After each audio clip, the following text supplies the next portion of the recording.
Hi, I'm Olivia Otieno. This is Double O Direct. Every Saturday from 10 a.m. to 2 p.m. on 94.4 SpiceFM. There's a live stream happening, standardmedia.co.ke. Music by women. I'm dressed by a different woman in fashion each week. And of course, I only host women. WINNIE Odinga, where are we? We are at the Azimio Presidential Secretariat. So welcome, Double O. You can call me W.O. We can go that way. And since you're dressed, I think next I'm going to give you this, so next week you can say I dressed you. So I'll give you some merch. My woman in fashion next week, WINNIE Odinga. There you go. Who is WINNIE Odinga?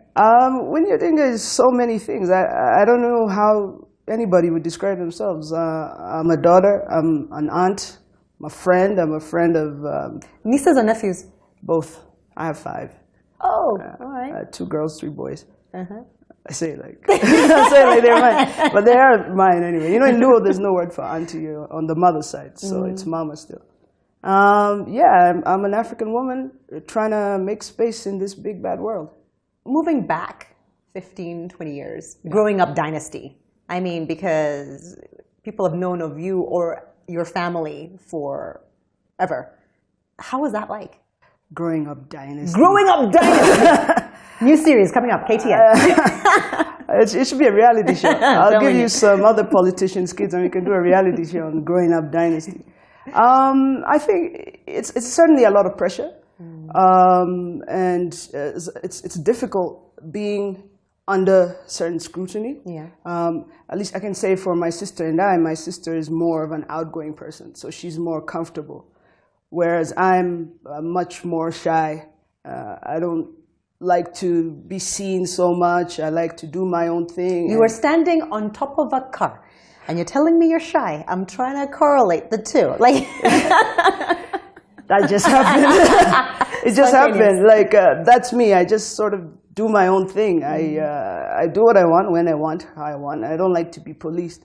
And there's certain things when you're in certain situations, families like this, you have to do or be or say. So it's difficult, but manage it. Were there any particular moments that you realized growing up that, oh no, everyone's life isn't like this. Everyone's family isn't like this? No, in fact, that question actually still trips me up till today, because people always ask like, how is it being Rylo's daughter? I'm like, that's all I know. Yeah. I don't think there's anything special. We went to school here in Nairobi. We grew up here in Nairobi. Everything, I don't know. I just see myself as part of the community. So I'm not giving you the best answer, but I hope. I love it. I think it makes a lot of sense, because for you, that just is your reality. Yeah. With regards to the work vis-a-vis the family, are you able to separate the two? Yes and no. This family doesn't have like a Sunday lunch or how people go to church on Sunday. We go to a rally. So it's part of us, and out of us, all ways of us. So I try to. For example, right now I work for my father, and I have to always give him such big information. But, I call and maybe I can tell he's not in the mood. I'll just say, how are you? Did you catch the game? So you have to also just keep those moments to keep the family bond stronger, because we all have different opinions. So you have to be a little bit deliberate in the working to just check in on each other. Giving him advice? Because you said you are working with him on this campaign. Yes. How challenging is that for you, especially being his daughter? Advice in terms of what? Politics, personal, family? Politics. Because I advise in everything. Advice on the campaign, advice on maybe social media, because, Yeah, we've come a long way with that. We're completely comfortable with one another. So sometimes it can be difficult, because sometimes it's not something you're comfortable saying or something he's comfortable hearing from me.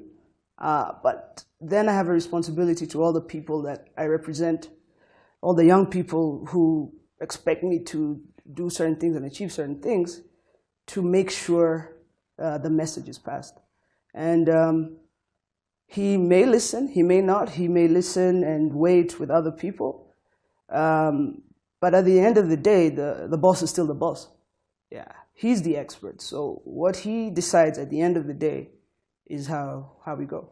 Over the last 8 years specifically, have you been bitten by the political bug? I think the question of public service is for the people.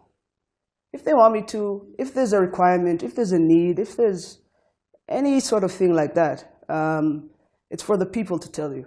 Yeah, it's not for you to just keep, going in there and trying. And even if I did, they'll just say I got it because of the smoke from my dad, right?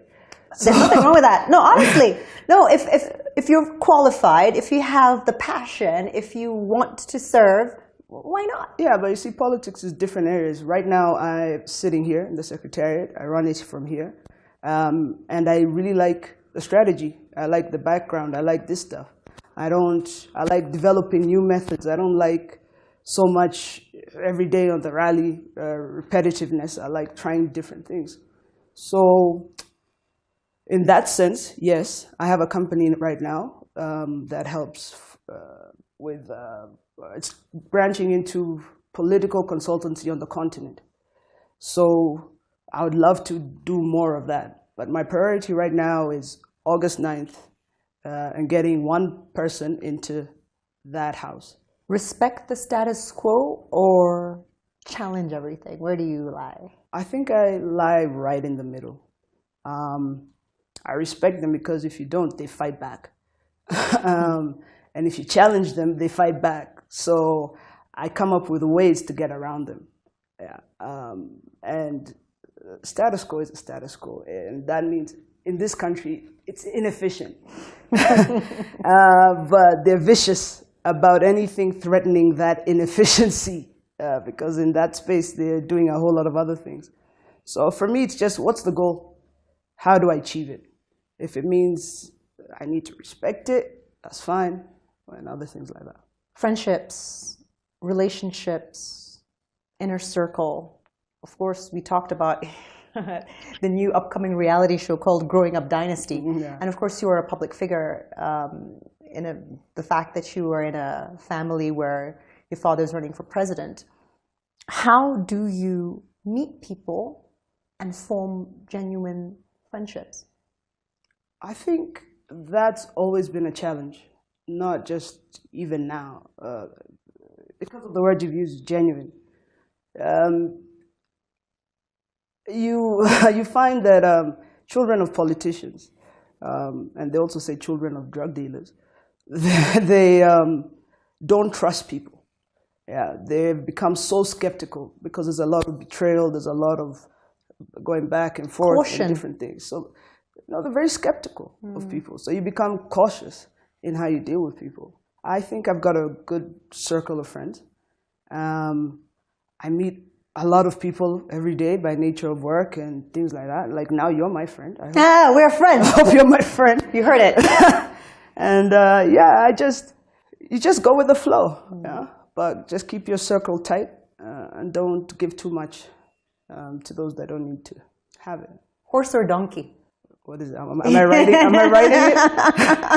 Am I writing it? My producer told me, just throw it out there. Horse or donkey? If you had to pick what, why? It's an element of cleanliness. Yeah. I've got a little bit of OCD, so of the two, they're similar, but perhaps this one is kept in a cleaner place. Okay. Do you make your moves as a strategist, or are you just winging it? Yo, I'm like every young woman or young person on earth, which is, we wing a lot of stuff. Every day I wing it. But I study a lot. I still study a lot of history. African history particularly is my favorite. Political science books. My mind is almost a creative mind. It thinks of things, and then I just see how do I make that practical in Kenya. So a little bit of both. You talked about the importance of reading and continuous learning.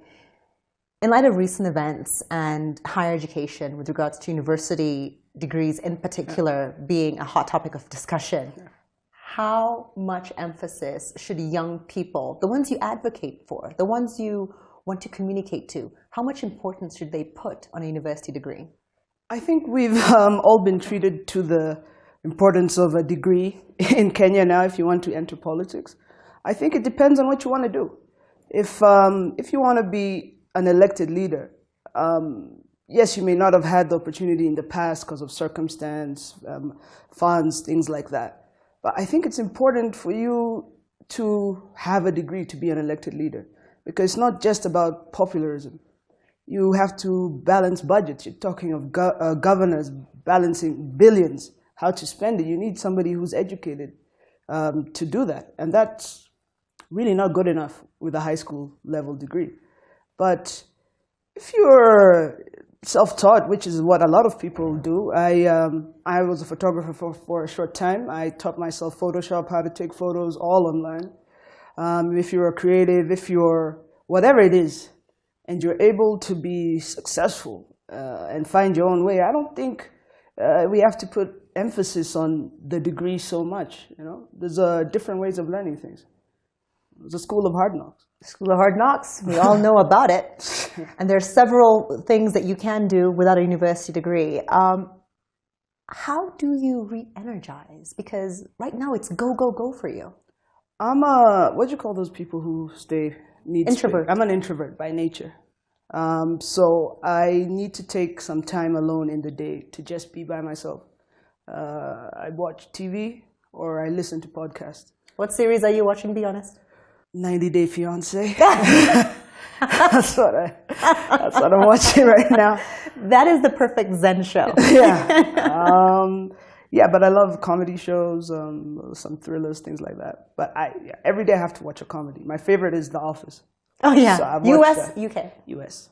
But I love Ricky Gervais. I watch his stand-up too. So yeah, every day I have to do that or listen to a podcast. I listen to at least 3 to 6 podcasts a day. That's brilliant. When I'm driving, when I'm working, things like that. Do you get time to read? No. So I like the podcast because I can get my news and all the things, or audiobooks, but they become way too long. So what I find is I read online. If something I'm interested in, I'll search it, or I'll get a book from my library and just pick the chapter. So in that instance, I read. But I can't sit down and read a book. I don't know. It's been years, beginning to end. I completely understand where you're coming from. How do you make a separation between your identity and the identity of your parents being Ryla and Ida Odinga's daughter? I think in the public, in fact, what you should add on that is between my sister and I, because people still this day call me Rosemary. No. Yeah, they can't tell us apart. I think for the public, it's not really a goal of mine to show my identity. I'm not the focus. I'm not the thing right now. It's him. He's running for president. That's what I try to achieve. But internally, for those who have a chance to be with all of us, my parents they know us all really well. And they've always encouraged our individuality. And so they know Winnie wouldn't like that. Winnie couldn't do that. Like, people try to call my parents and they say, oh, Winnie's the one messing up and whatever. And they're just like, Winnie would never do that. That is where it's most important to me. Those who understand me, knowing that I'm a bit different. This is a tough question because, of course, you are in it, not of it. But your opinion still counts for a lot, and what you think still counts for a lot. How is the country going to deal with debt? I mean, these young people who are hoping for a brighter future, you know, some of them, like you said, maybe are taking out loans to get that university degree. Right. You know, how are we going to deal with debt? I'm not going to go into the detail because I'll bore your audience. I'll be honest with you. I did a calculation recently. Off the top of my head, we owe, as in each and every single Kenyan, about 400,000 shillings. Yeah, that's true.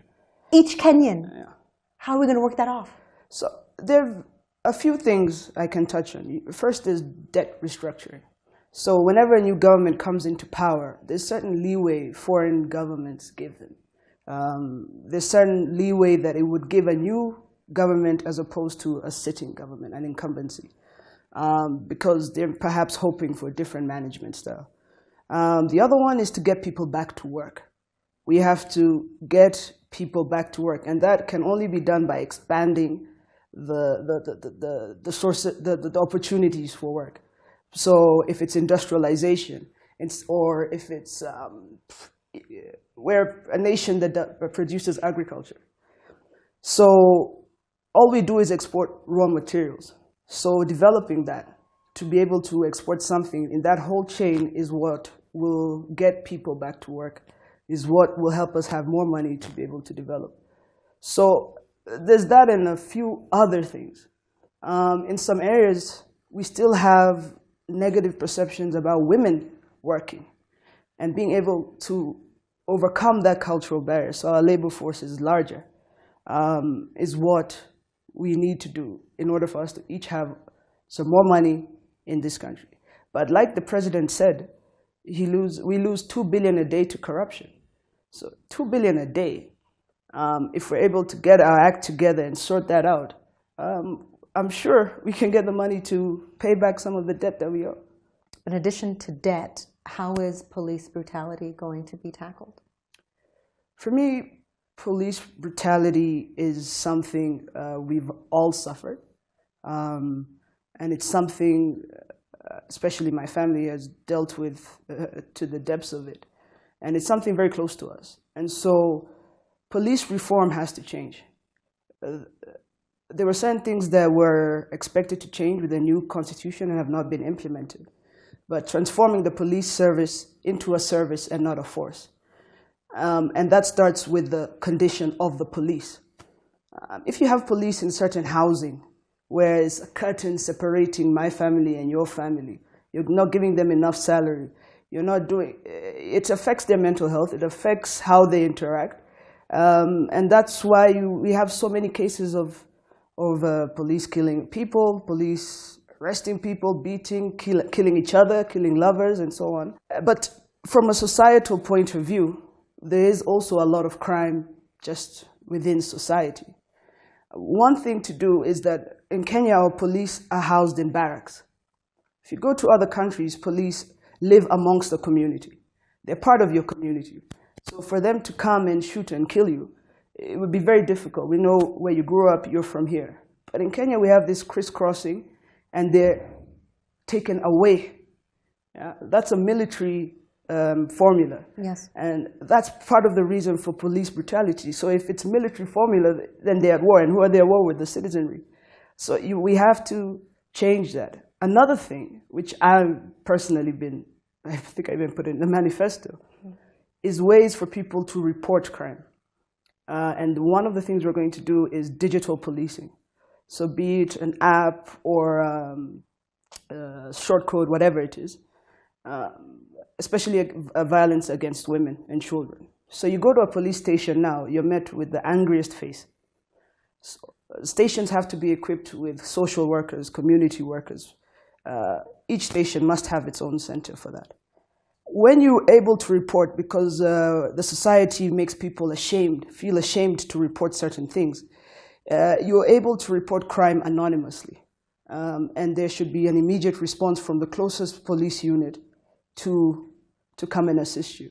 It's particular for young girls and children. Victims of domestic violence. Victims of domestic violence, things such as that. As well as kidnappings.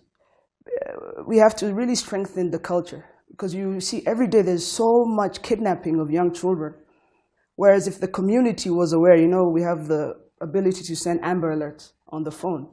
It could be community policing, self-policing. So I think it's police reform is something to do with everybody. You've mentioned the term Amber Alert. Define an Amber Alert. I don't know what amber is. It's a color code, but I don't know why. So internationally, or, because you're asking me where I got my accent from. In Canada, for example, an Amber Alert is child in danger. Yeah. I'm hoping that we can adopt a system where it's also commonly known here that amber is child in danger. One of the things I really liked about the expressway is that you have those screens. Tell you, Yeah, in Canada, when the screen turns orange, that's an amber alert, meaning there's a child in danger. Look out for them. Look out for that child. You can also do it in cases of like tornado warnings. Or so here you're talking of floods or things like that. That it's going to rain heavily, and it's simple. It just sends an alert to the phone, and it doesn't stop ringing on everybody's phone until they acknowledge it. Yeah. If you could change any one thing in this country, about our society, about our culture, about our government, well, we know what you change about our government. I'll change the whole damn thing. I know who you'd get there. But if you had that magic power to change any one thing, what would you want to change? I would say the environment in terms of, physical environment in terms of littering, the attitude towards garbage and trash. I think I say this every interview. We've got this I don't care. It's Throw not me. trash everywhere. It's not me. It's not my job. I don't clean. I don't, I've traveled a lot in Africa recently, especially. And Kenya is more developed. But Kenya is more filthy.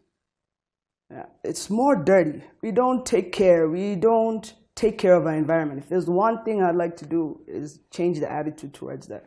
Seeing the environment as something to be protected, not something to just Have you been to Rwanda? Yes, I have, yeah. How was it? I've never been to Rwanda. I wanted to visit Kigali for a while now. Is it really as clean as they say? Yeah, it's clean. But the thing is, the other thing I would change is order. It's orderly, man. Like, there's a light, everybody stops. Even the boda stops. Everybody stops. So, just that order, in Kenya, it's raining. People are walking home from work. The sidewalk is not even sidewalk, it's mud. So there's traffic. The matatu is pushing them into somebody's fence. Like just that care for one another. That, look, yeah, it's long, but we have to stay here. There has to be some order. So that is another thing I would change. So there's two things. I couldn't leave the order out. Trash and order. Speaking of, what are your weekends like? Well, what is an ideal weekend for you? Because I know this weekend, you're in Kisumu. You're going for a rally. Yeah. Well, it's the tour of Nyanza starting tomorrow. Wow. All the best with that. Thank you. Outside of election season, because, of course, this is a very different time to, what your usual schedule is like. But outside of election season, what's an ideal weekend for WINNIE ODINGA? Oh, to be left alone, I think. And we were friends. Just the other. No, I'll go out on Friday night, but then don't call me for the rest of the weekend. I think if I could just sit alone and nobody calls me or texts me and I could just do what I want, it would just be watch TV. That would be the best weekend for me. Go see my mom, something like that. Yeah, family day maybe. So you're there alone, watching telly. Favorite foods? What you snacking on? No, I don't snack. Oh. Yeah. But my favorite food is chapati. Chapati, beef, and mrenda. That's my favorite. Throw in some dengue and it's a party. You never catch me with dengue. What about tribalism? Because what about it? It's a huge divider in this country. Constitutionally, where more than one is gathered, you're allowed to, speak in your mother tongue. And yet, if it's a language that, let's say, the third person doesn't understand, they automatically tend to think, oh, you're talking about me, or you're whispering about me, or you're gossiping about me. So how do we tackle the issue of tribalism as it may negatively impact our society while still retaining that culture and that pride in that culture? So you see, there are two things there. The first is tribe. And tribe is a group of people that have the same culture, belief, language, and other things like that. And there's nothing wrong with people being able to speak their language. Tribalism is the incitement of that tribe. Inciting them to maybe think that they're above other tribes or other tribes are this or that or something negative. That is tribalism. And that has to be tackled with more emphasis on us coming together, purposely coming together as Kenyans. There have to be more events for us to come together. There has to be more expansion in learning about other tribes. It's not just you go to Bomas of Kenya and you see, like my niece went to Bomas of Kenya and she came back and was telling her grandmother that, Nyanya, I saw where you used to live. She was shown these old huts and she was told this is where your grandparents used to live, you know? And she was like, that means this is where my grandmother grew up. But it's not just about going to Bomas of Kenya. It's about learning that how certain tribes do things is complementary. It's complementary to us. It's complementary to the bigger goal. And I think we need to take the emphasis out of the tribe and into the country. So if we all know that it's Kenya, Kenya, Kenya, because Kenyans have somehow become individualistic. But if we all know that it's Kenya first, Kenya is what we're trying to achieve and protect, those are some of the things that will drop out tribalism. I don't think tribalism will be defeated by what they do, which is like bring somebody from each region. You can't do that. Yeah. Even if you're talking of ministers, only 22, you can't bring 47 ministers. And then you go into tribes like Luya or Kalenjin, which are so many sub-tribes. It's not about that. It's about who does the best so that we achieve the best. It's really difficult interviewing you because I'm focused so much on what you're saying. I know I need to ask the next question, but I'm just like, can you just keep talking? Because I'm actually learning so much. But I'm going to stop that right now. How is the money going to be split in this new government? What do you mean the money?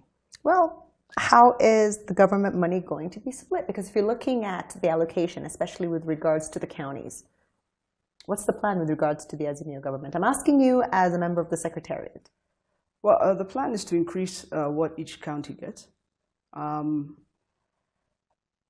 It's how you ask the question. You ask how is it going to be split? It's like we're going to sit on the table and separate the country. The money is for the people. So we have a lot of social programs. In fact, we're very consumption heavy in our plan, which is why the other half of the manifesto is that we have to be productive to fund the consumption. So there's about 2 million families that live in extreme poverty who get the 6,000 every month. There's free university education, education until university level. There's going to be free healthcare. There's going to be also building the institutions to accommodate all this influx of people. So on social protection is really where we're going to put the money. The money is in people. Of course, we're going to do development projects and so on, things like that. But yeah, I guess that's the quickest way I could say this.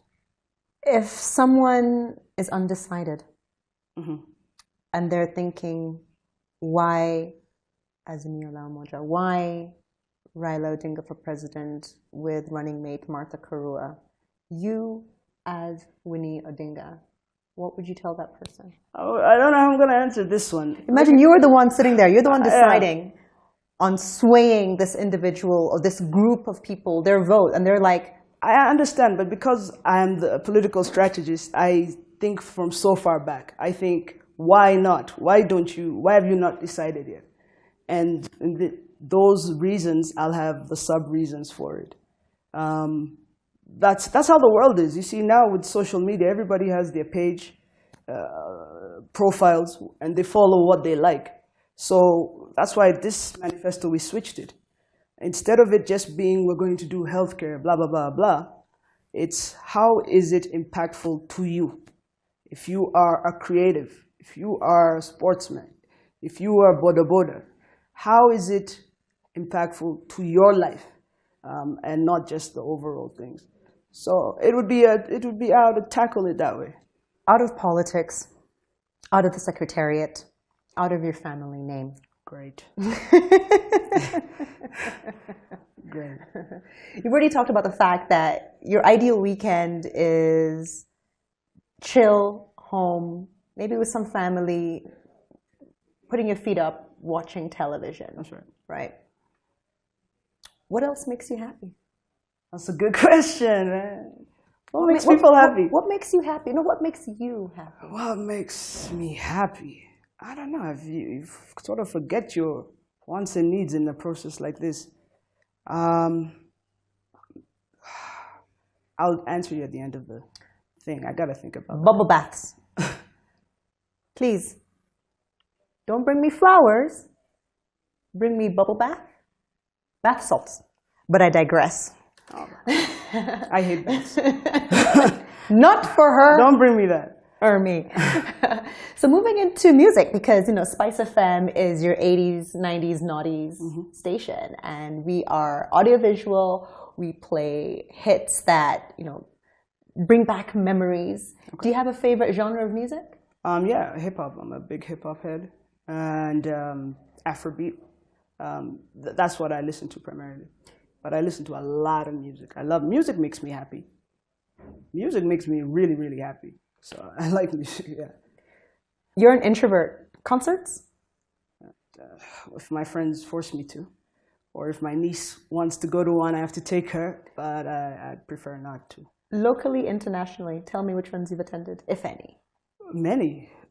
Memorable? Beyonce. Ah! Beyonce was crazy. That is a performer and a half. That was fun, yeah. That's the most memorable one.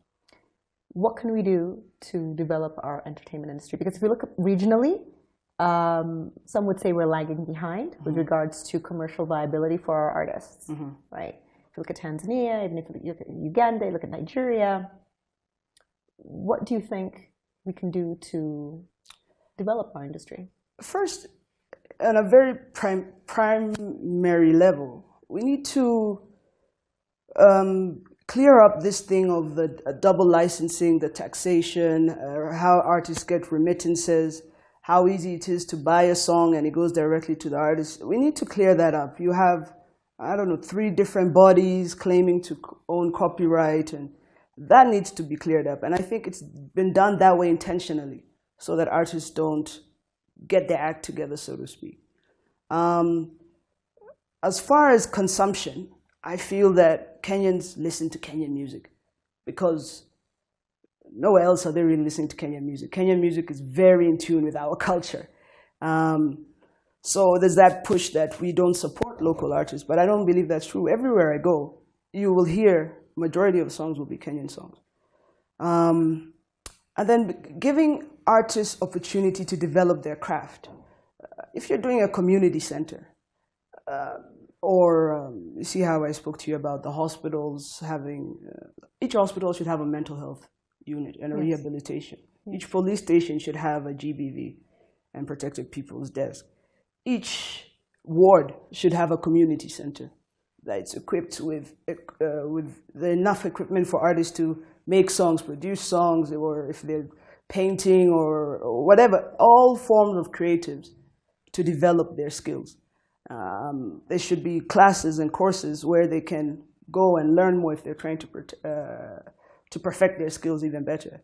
So I think it's very simple, but it has to be deliberate. Yeah. We have to insist that this happens, and overall we'll see the quality go. Another thing is, these are not artists, but they're artisans, like the people who build furniture on Dagoretti. They're naturally talented. It's not easy to do that. So supporting them in the sense that all government furniture should be bought from locally produced material. There's no need to, like Kenya government, the past few places I've been to, they're obsessed with this red carpet. Everything is red carpet and dark brown seats. And it doesn't look nice. It's not nice, but these are things we can produce here. We don't have to be so stuck on the protocol of how things have been done. We can develop our own sources. We can create our own cotton, grind it up, whatever, turn it into yarn, turn it into material. And so instead of Kenyans flying to West Africa to buy material, it's produced here. And Kenya is known for a certain look. So we produce it ourselves. So it's about just being deliberate in those spaces, not just being deliberate in large-scale projects, roads, infrastructure, but being deliberate in things that impact society day to day. You talked about mental health. Yes. You're an advocate for the youth. Generally, with regards to mental health, and it's been called, mental illness has been called a silent pandemic. It's not that silent, if we're honest. No. What can people do, and what do you do to help safeguard your mental health, especially now in this very trying, stressful period? I think I've been quite open with my mental health. I've suffered from depression since my brother died. I've seen therapists, and I currently have 3 besides my friends. And I put it deliberately at 3, so not everybody gets the whole story. So I'll tell you a little bit, tell me how to deal with that. I'll tell another person, you tell me how to deal with it, so that everybody has the lack of trust. Yes. But I think it is a pandemic. I think there are a lot of even leaders that suffer from severe mental health. And our thing in Kenya is to laugh. But we need to really get our act together in terms of identifying it, supporting it, and removing the stigma from it. Seeking help, going for therapy, those are not terms that are openly discussed, especially in our culture, especially in Kenya.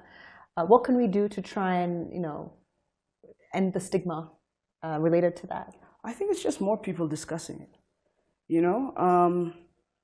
Like in the 90s, we had HIV and AIDS pandemic, and people were dying in large numbers. And I remember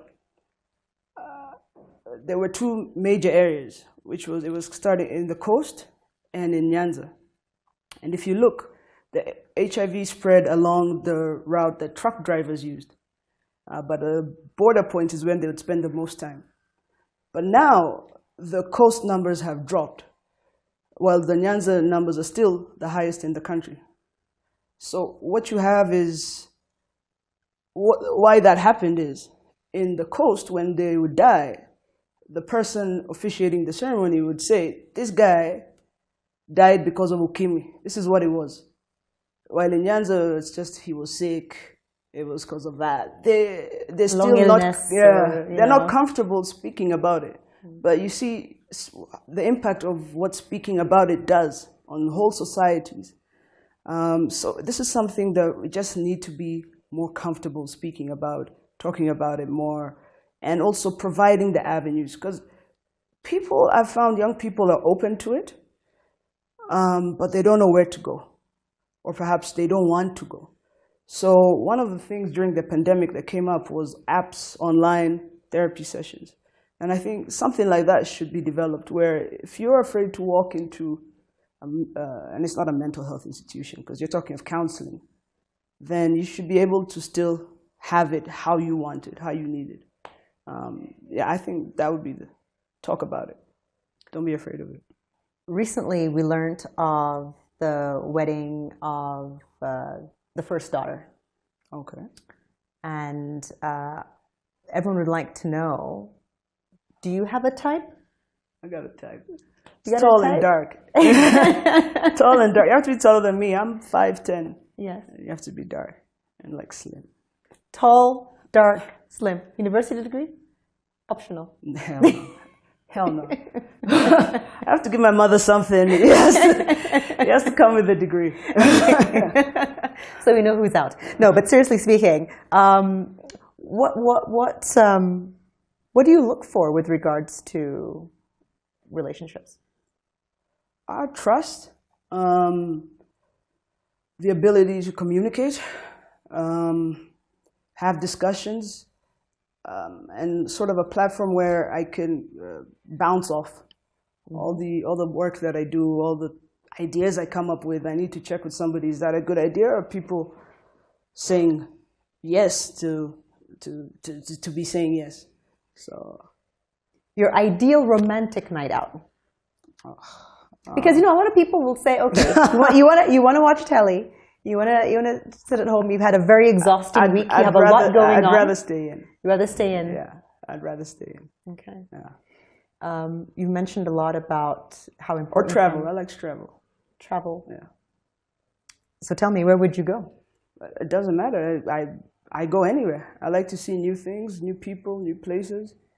I have an app on my phone. Every time my feet touch a country, the ground, I immediately open it and say, I've been there. There's been a strong push by KTB Magical Kenya to increase domestic tourism. Yeah. Are there any places in Kenya that you feel Kenyans need to visit more of? Because hidden gems, for example, you went there and you're like, this place is amazing, I never knew. There are so many, but the majority of Kenyans are not able to go there because one, they don't market to us. Two, they're not built by us. And three, they're just too expensive. So we need to, if you build it, they will come. And for some of them, you don't even really need to build it. We just need to make the cost or the ease of travel a lot easier.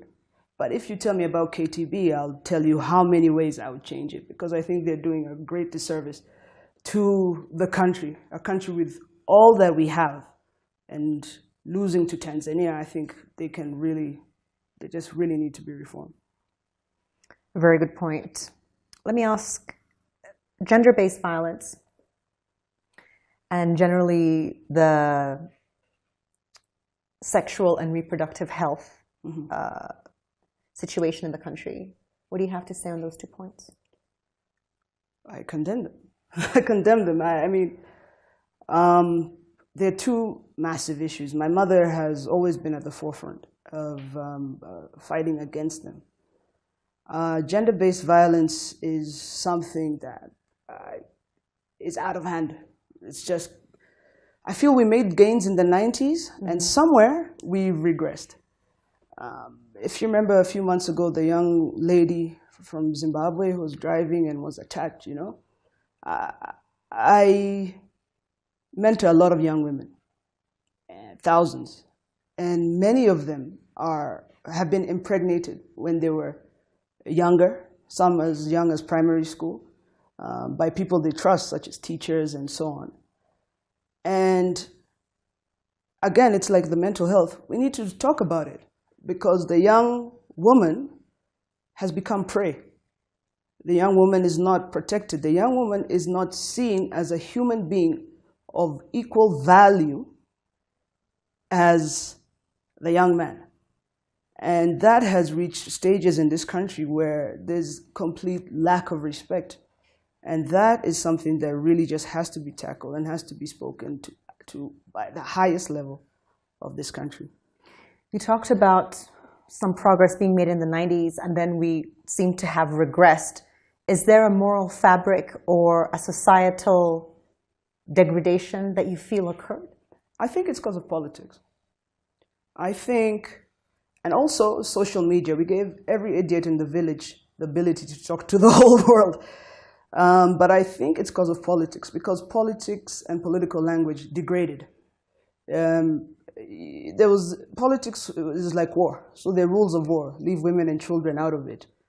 Don't abuse, you know, we're just competing, but we don't hate each other. But politics reached a point where people just attacking people's mothers, abusing each other, calling each other the craziest names.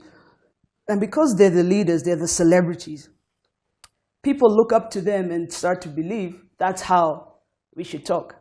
That's how we should do stuff. But a lot of politicians who came in who are men also started bringing guy talk. You know, there's guy talk. And they bring guy talk to the stage. So the young men, instead of that happening in the bar, are now just talking to everybody with that sort of style. So I believe that's where it occurred. And I believe there's certain ways we could get back. But we really have to bring back the value of the African woman.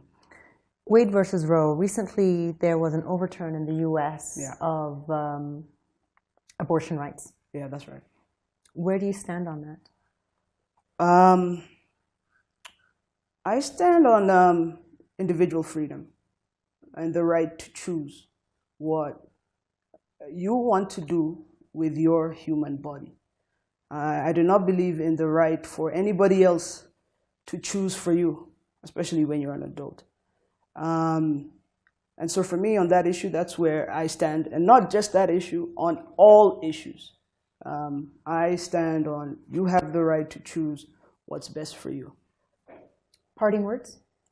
for the first time in Kenya, we have a woman being in the position to one of the highest offices in the land.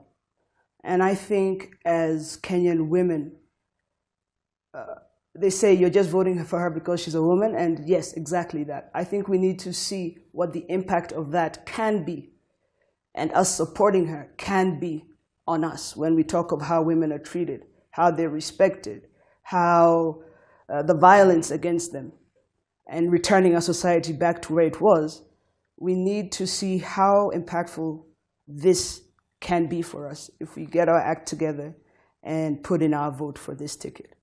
Or the reverse is just, if we're comfortable with what we have, staying exactly where we are. But I think this is a time for change. Yeah, we're at an inflection point. Either something very good will happen or something very bad will happen. So there's no more sitting on the sideline. We must choose, and we must choose for ourselves. All right, so it's clear that you love hip-hop. Yeah. Beyonce was your favorite concert. Mm-hmm. What are you listening to? Because you said you love listening to music. Right now, I listen to everything. I listen to classical music when I'm stuck in traffic. I listen to... It's crazy. I couldn't stand this music when I was younger. I never really liked Lua music or rumba. Ohangla. I never got it. But now I keep playing the songs. I don't know, I'm getting old, man. I'm playing songs from Congo, and my mom used to play Koffi Olomide back in the day, and that used to tick me off. Now I'm like, oh, the love, he's the way he's singing about love. But my favorite rapper, artist, is the great Miss Lauryn Hill. The miseducation of Lauryn Hill changed my life in so many ways. That is my favorite. So if you're going to play a song for me, and I hope you do after this, it would be the Turn Your Lights Down Low with the Bob Marley. That's my favorite song on earth. That's when I walk down the aisle, that song will play. When they put me in the grave, they better play that song. Every time there's something good, I need that song playing. Am I invited? To my funeral? No! Of course you're invited. I'm going to go before you. I keep saying, the only fresh eggs I have are from Quickmont. No, the point is, am I invited? Should the duo of Rylo Jenga and Martha Karua win the election, am I invited to the inauguration? Yeah, we'll give you I'll even give you an IOU right now. If you invite, everybody's invited. I'll tell them, Mickey, of course you're invited. Everybody's invited. Fantastic. Yeah. I love it. Just before I let you go, I got this question coming in about animals. Okay. Do you have a favorite animal and why?